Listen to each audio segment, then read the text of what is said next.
પરીક્ષિતે સવાલ કર્યો છે કે પ્રભુ તમે નિવૃત્તિ માર્ગ અને પ્રવૃત્તિ માર્ગ બે મને બતાવ્યા, પાપ અને પુણ્ય બતાવ્યા, નર્ક અને ખગોળ ભૂગોળ બધું બતાવ્યું, પણ પાપ થઈ ગયું હોય તો શું કરવું?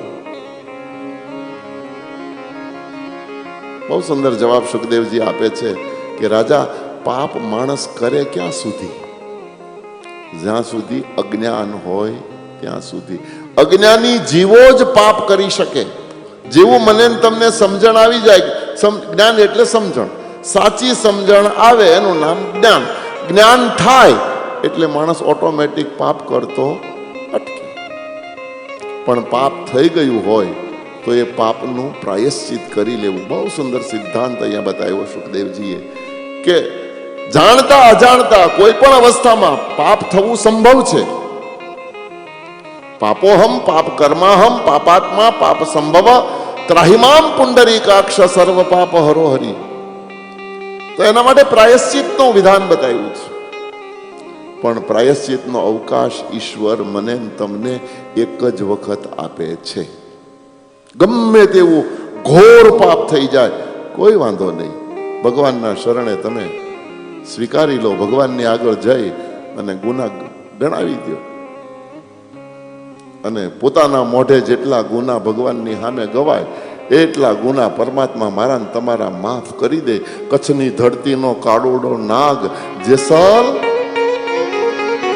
તોળી ઘોડી, તોળી રાણી અને તોળી તલવાર ત્રણ લેવા માટે કાઠિયાવાડ. કથા તો બહુ લાંબી. ભાભીએ મેણું માર્યું કે બહુ મોટો ગુંડો થઈને ફરજ, આ ત્રણ વસ્તુ લાવીને મને બતાવતો તને મર્દ માનું. અને કાઠિયાવાડમાં ગયો, ત્રણે ત્રણ વસ્તુ મેળવી, તોળી ઘોડી, તોળી રાણી અને તોળી તલવાર લઈ અને હોડકામાં વાણમાં બેસી અને કચ્છ જતો હતો. બાલંબા બંદરની ઘટના છે, જામનગર જિલ્લાનું બાલંબા. મધદરિયે વાણ પહોંચ્યો અને તોફાન ઉપડ્યું વાણમાં, દરિયામાં. અને એવા મોટા મોજા આવવા માંડ્યા, નાવમાં પાણી ભરાવા માંડ્યું. તગારો લઈ અને મળ્યો ઉલેસવા, પણ એક તગારું ઉલે છે ને ત્રણ તગારા પડે, એક તગારું ઉલે છે ને ત્રણ તગારા પડે. અને એ વખતે ગભરાણું કે આજ હું સામે કાંઠે નહીં પહોંચી શકું, આજ મૃત્યુ નક્કી છે. પણ એ વખતે તોરલની સામે જોયું તો તોરલ મરક મરક દાંત કાઢતા હતા. તોરલને હસતા જોયા એટલે જાડેજાએ પૂછ્યું કે તોરલ બીક નથી લાગતી? આ નાવડું ડૂબ્યું ડૂબશે, ડૂબ્યું ડૂબશે. હવે તો ઘડી બે ઘડીના જુહાર કરવાનો વખત આવ્યો. એ વખતે શાંત સ્વરે કીધું, તું જાડેજા બહુ બીક લાગે છે? તો કે હા બીક લાગે છે. તો પછી હવે ખાલી થઈ જાય, તારા અંદર જે ભર્યું છે ને એ બધું કાઢી નાખ. હું કાઢું માં? બોલે જેટલા પાપ કર્યા હોય એટલા તારા મોઢે પોકારી નાખ, જેટલા ગુના કર્યા એટલા તારા મોઢે, જેટલા બોલ એટલા માફ. અને ડૂબતી નાવમાં જેટલા યાદ આવ્યા એટલા તો એને પોકાર્યા છે. અને આપણે ભજનમાં ગાઈએ છીએ, નિષ્પાપ થવા માટે પાપને પોકારવું પડે. પ્રાયશ્ચિત કરવાથી મારા ને તમારા અનંત પાપોમાંથી પરમાત્મા મને તમને મુક્ત કરી દે છે. અહીંયા આગળ ખુલાસો કરતા સુખદેવજી કહે છે, રાજા, પાપ માણસ કરે ક્યાં સુધી? જ્યાં સુધી અજ્ઞાન હોય. જ્ઞાન આવે એટલે પાપ કરતો અટકે. પણ એ જ્ઞાન કરતા પણ 100 ગણી શ્રેષ્ઠ ભગવાનની ભક્તિ છે. આવું સુખદેવજી બોલ્યા છે.